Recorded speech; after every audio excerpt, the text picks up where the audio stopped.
Okay, welcome to week 4 of the Thursday night tailgate show. A couple changes this week, you might notice.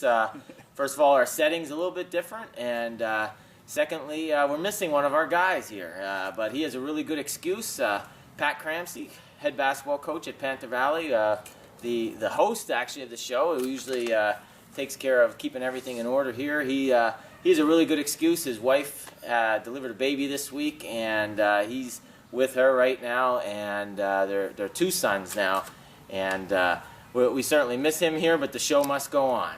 The show must go on. And a real exciting week. We're going to talk a little bit about week 3, all the games last week. We're going to preview week 4's games like we always do, and something a little bit different this week.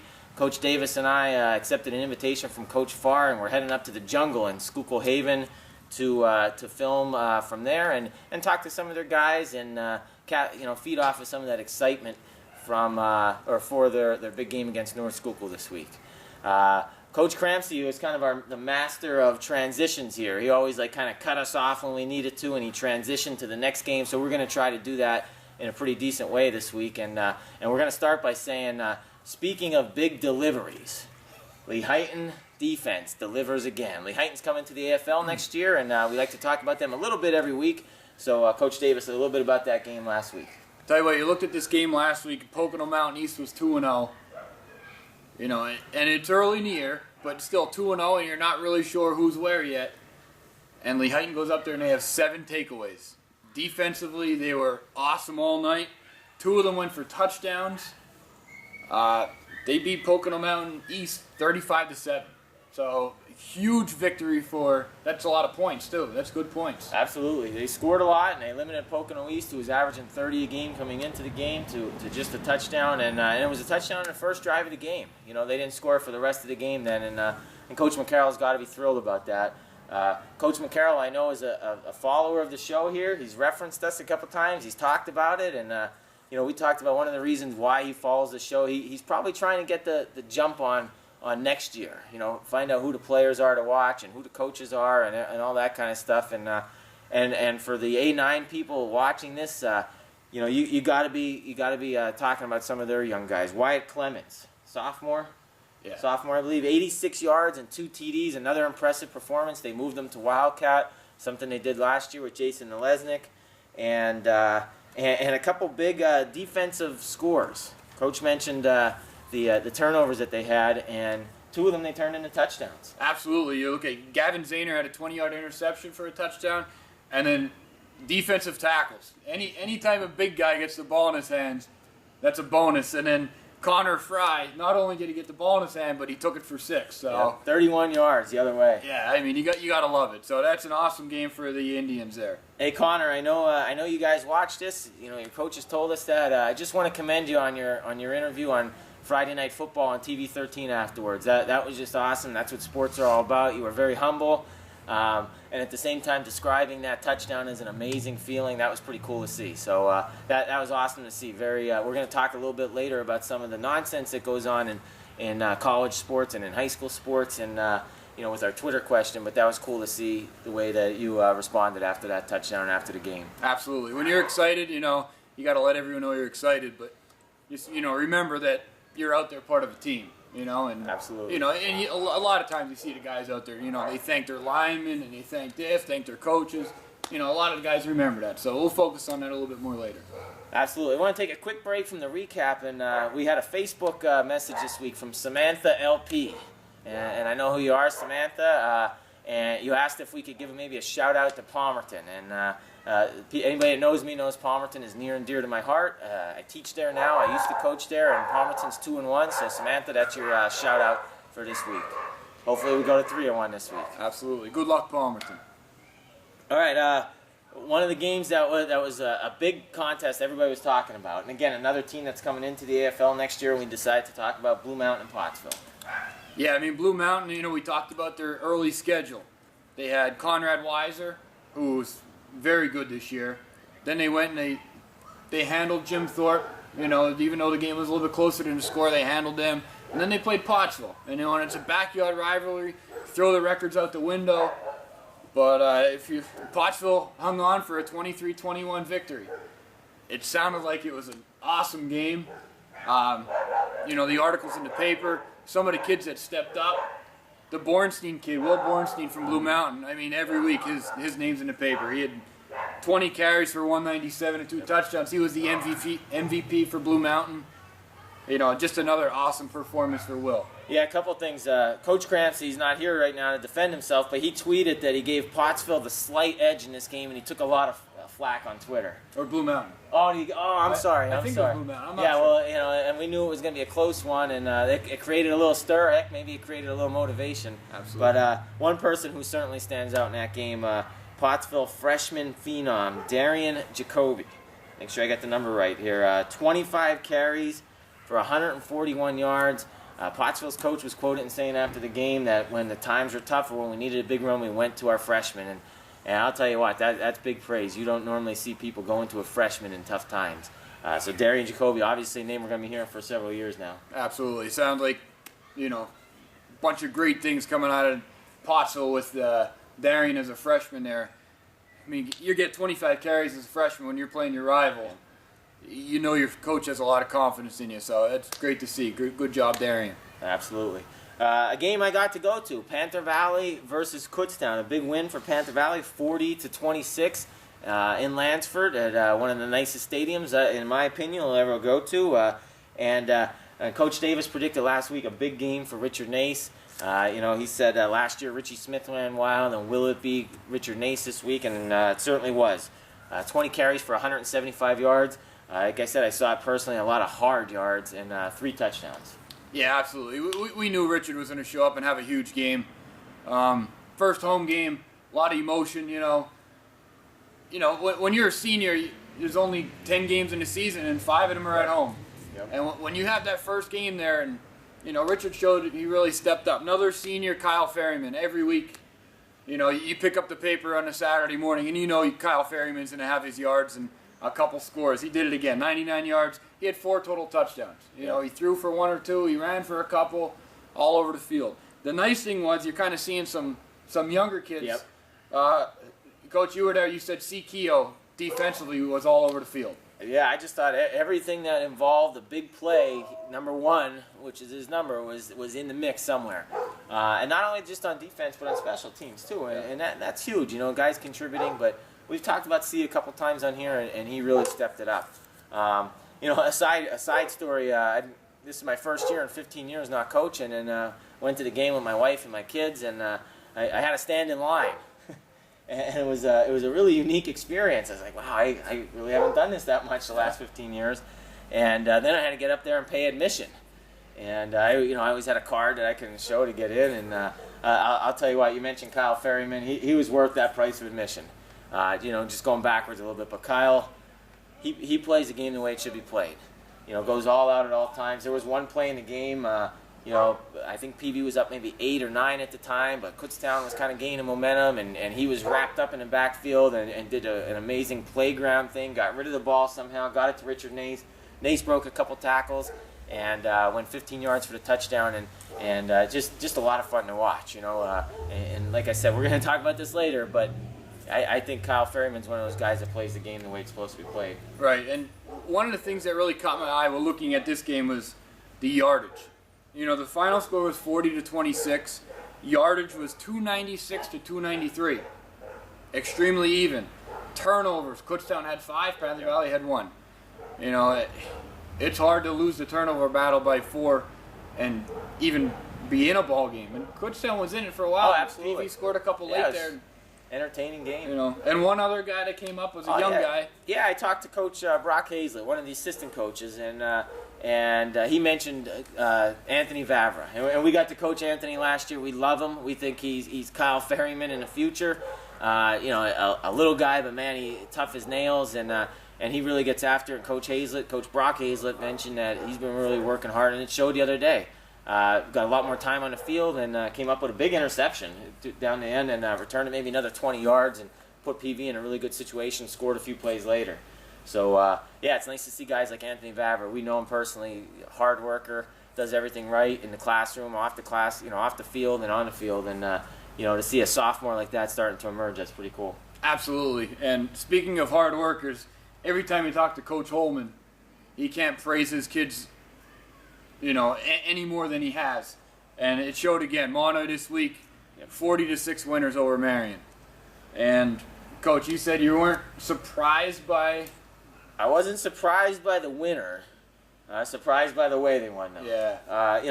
I was thinking Mahanoy area in a 21-17 type game. One of those where it's back and forth and battling, or maybe it came down to a big field goal or a big fourth down conversion or something, and 40-6.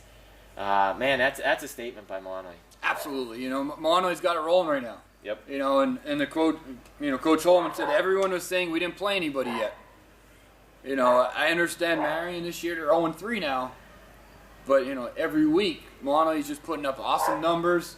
Defensively, they're really tightening things up. They gave up 28 week 1, and then they gave up 6, and then 6 again. Yep. You've seen a lot of the same names. Mason Evitz. Yep. 2 TDs. Absolutely. 2 TDs one again. A long one, I think 70-something yards again, big plays. And Mahanoy's defense, they gave up 86 total yards. So, to hold Marian to 86 yards, I don't care what year it is. That's awesome. Yep, absolutely. And I like the attitude a little bit. We were touting Mahanoy that first week, but we weren't sure. And Coach Holman, that quote you said about it, we haven't played anyone yet. That's what everybody's saying. That just shows, kind of like a chip on his shoulder. Where Mahanoy's against the world, and they got a real big one this week. We're going to talk about that later. But coming up against Tamaqua. The Colts, on the other hand, they got some things to figure out. Less than 9 points a game they're averaging, under 130 yards total offense a game. They got to right the ship. They had everyone back last week. KJ Snur was back, and they got a tough one this week and the following week. So they got some issues up there in cold country they're gonna have to deal with. Right. Yeah. At this point, when things are going bad, they continue to go bad until somebody steps up and puts an end to it. And I don't know if it's going to be a lucky bounce or a big play or special teams, but something eventually has got to turn the momentum for Marian, and they got to get it rolling. One other thing on that game, Coach Crancy is not here, and we debated on if we wanted to do this or not, but this week, Coach Crancy's hard coal performance of the week goes to Dylan Maymont again. 34 carries, 184 yards, 3 touchdowns, another 95 yards passing, and another touchdown. So, we decided we're going with it. If you earn it, you're getting it. So, absolutely. It's kind of funny. You look at his numbers, and you're like, he had an off week. His rushing yards were down 50 yards off his average this what's week. wrong, But he had Dylan? 186 yards. What's going on? But another outstanding performance, and nobody can question now. You can't say, well, you're doing it against teams that maybe aren't at your level. He did it against a Marian, who everybody going into the season thought was going to have one of the better defenses in the league. And to put up those numbers against that in a huge rivalry game, that's awesome. Absolutely. Speaking of teams that people thought defensively going into the year are going to be tough, that brings us to Tamaqua. Tamaqua, a 38-15 winner over Shenandoah this week. Coach, what do you think of that game? I always say the defense for you, but Dustin Vandermartin, I'd really be interested to talk to the Shenandoah coaches right now, or maybe some of the Shenandoah players, to see how they would compare his performance against last week's performance, where they went against a Division 1A recruit at wide receiver. And they talked last week about how fast they were and how that receiver was unbelievable. He had 265 yards or something like that. And then the next week, Vandermartin reels off similar numbers. I'd like to say, hey, do you think he's comparable to that? I know he's getting recruited, but to touch the ball 5 or 6 times, depending upon which paper you read, 227 yards, 4 of them TDs, 3 of them on the ground, and he's been recruited as a receiver. So 3 off the ground and 1 on the pass. It's just pretty impressive. Yeah, he said he never really ran the ball before, but he said he likes it. I wonder why. Yep, so, absolutely. And Coach Bonner told us going into the year he was going to be this year's Nunemacher. Absolutely, and that's what Nunemacher did last year. He touched the ball, and he would score on returns, passing, rushing, all over the place. And as a result, he earns our Black Diamond Performance of the Week. I usually look for the best offensive performance of the week, and I think when you touch the ball and you score 80% of the times when you touch it, and those are 4 touchdowns, that's pretty impressive. Right, a couple other guys in that game that really stood out. Tyler Hope, he made his appearance this year, his senior Good year. to have him back. He had 3 carries, 87 yards. First time he touched it, he went 79 yards for a touchdown. Now, I did hear that he took a shot in the back again and kind of stayed out of the game, didn't come back in. I don't know how bad it was. Hopefully that was preventative. Yes, hopefully it's nothing major and he can be back out there soon again. On the Shenandoah side, Coach Maximic, he said nothing but good things about Ian McCall. Yep. You know, stepping into the sophomore quarterback, he was 12 of 15 for 133 yards. That's awesome. Impressive. Mascornik, second touchdown on the year as a kick return. Yep. 82 yards. I think it was the same as week one. First one, yep. And then Jeremy Nye, he had another touchdown run for them. So Shenandoah's, they're getting there. They had a tough schedule too. They played Tamaqua, the returning champion. They played University Prep, and they had North Schuylkill. So man, you got some of the tough ones out of the way, and you start picking up the W's for certain. Right. Speaking of getting the tough ones out of the way, that brings us to Minersville. Yeah. What a sigh of relief there in Minersville, I hope, after this week. So Schuylkill Haven 41-7 over Minersville. Will Casella, they had another solid game. I forget what the stats were in the first quarter, but basically all of his yards came in the first half. 16 carries, 141 yards, and 4 touchdowns. And he's only a junior, and him and Fink are both back, so it's scary. We'll talk more about them later. We can add a little bit more here, but we're going to go talk to some of their players tonight, meet with Coach Farr, like we said, but, just another impressive performance by Haven and something we're looking forward to. That's going to be an electric atmosphere this week coming up. Absolutely. Minersville, John McBreen at quarterback had a solid game. He had a solid game. They came out second half. They could have packed it in. Coach Mason was very proud. They had a real nice drive. Yep. And McBreen was 5 for 5 for 58 yards on the drive, and they went down the field and scored. So, I mean, it's steps, steps Absolutely. in a positive direction. Kids aren't packing it in. They're playing the full 48 minutes. And they're making stuff happen. So. Absolutely. Speaking of making stuff happen, I wore an Olympians jersey on here 2 weeks ago. I might just get that out and wear it around town and wear it around a little bit more because Jim Thorpe got it rolling, and Coach Rosenberg, I said earlier in the year, he does an outstanding job. He's been a part of 3 league championship teams, either as solo champions or shares. And, man, I'll tell you what, to get down 14-0 to North Schuylkill, North Schuylkill is North Schuylkill. They are who they are. And for them not to quit, coming off of 2 straight 1-9 seasons, they could think, oh, here we go again. 14-0 in the first quarter, and to come back and win. Not only to come back and win, but in convincing fashions the way they did. Coach Rosenberger was using the word character about his team over and over. And that shows character. That's unbelievable. I think, they got a lot of believers. Maybe a couple doubters after Blue Mountain, but they had to get them right back after last week. Absolutely, and you said it right. They were 1-9 the last 2 years. And then they come into the season, and we were talking about how tough their schedule was. They opened up with Tamaqua, defending league champ. Yep. Then they played Blue Mountain, and then they played North Schuylkill. And to go from 1-9 to now they're already 2-1. They tied the amount that they had the last 2 seasons. Let's face it, they're hoping to come out of there at best 1-2 maybe, before going into that, saying, okay, if we can surprise and win in those first 3, then we can build off of that. Now they're 2-1. Absolutely. And you don't need to look at that. And, you have some teams that, you might have a rough year, but that just gives you all the hope and all the confidence in the world. Hey, if they can do it, we can do it. Schuylkill Haven was 2-8 2 years ago. Last year they were 7-5-1 in Eastern Conference. Yep. This year, Jim Thorpe, they were 1-9. Now they're 2-1. The sky's the limit. It really is. Yep. And they jumped all over North Schuylkill. Watching that game on film, it really looked like Jim Thorpe had 13 guys on the field.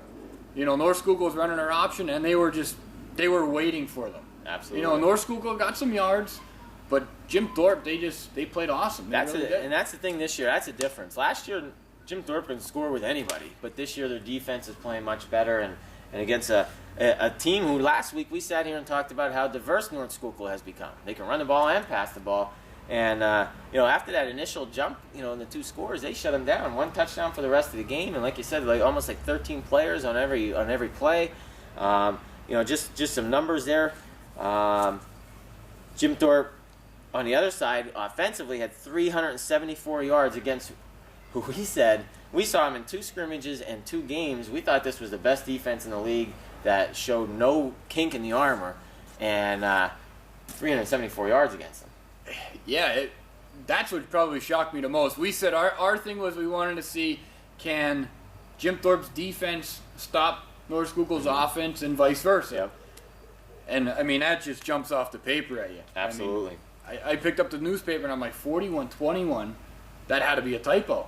Yep. I mean, I didn't expect 41 points for either team there to score. And it was awesome. And that brings you to my I'm not looking at Coach Cranston. My defensive coal cracker of the week is Mike Mulderig. Yep. He had three interceptions. One was for a touchdown. And the article you read in the paper, North Schuylkill was up. There was like 20 seconds left in half. The previous week, I remember North Schuylkill scoring on a long pass before half. Yeah. So I'm guessing they're thinking, hey, let's do the same thing again. Well, here comes Mike Mulderig, steps in front of one, takes it to the house, cuts all the way back across the field and scored. And I mean, they said it, huge momentum. You go in the locker room, you give up 14 zip, now you're back in it at halftime. I mean, that's awesome. Yeah, that's huge. That's huge. I watched FNF on Friday night after I came home from the game, and man, it was like Mulderig was on offense. Each highlight seemed like he was catching a ball and going the other way with it, and that's just impressive. And speaking of offense, some of the names we've been talking about, RS2, Ryan Saunders, 154 yards rushing and 98 yards passing. So, he's become a dual threat, just like Duvernay was last year. The St. Hill, 64 yards rushing and 2 TDs. So some of the same names on offense, but for Mulderig to step up, that was huge. Right. There was one kid that popped out, and that was Kevin Vitti. Yep. Fullback, he had 2 short touchdowns in the first half. Jim Thorpe's tight end got banged up. They moved him to tight end, and they had a huge 4th down screen that they threw to him that kind of kept the chains moving. When the game was kind of getting a little stale there, he kind of got the momentum going, and you could really hear the crowd getting behind. And Coach said they just put that tight end screen in this week, so right. He probably didn't rep it. Maybe if he repped it once at the most, and then go and pull that off, a screenplay that requires a lot of timing and choreography to pull that off was pretty impressive. And I know the guys in North Schuylkill, Jim Thorpe rather, they were our game of the week last week. They're probably going to say make us the game of the week every week, because Absolutely. 2 times this year where they were in the game of the week, they won them. So very nice for North Schuylkill. One of the things we talked about, how many times Kutztown turned the ball over against Panther Valley. North Schuylkill, I think it was 5 turnovers, 4 interceptions, and then they fumbled a punt that gave Jim Thorpe a short field.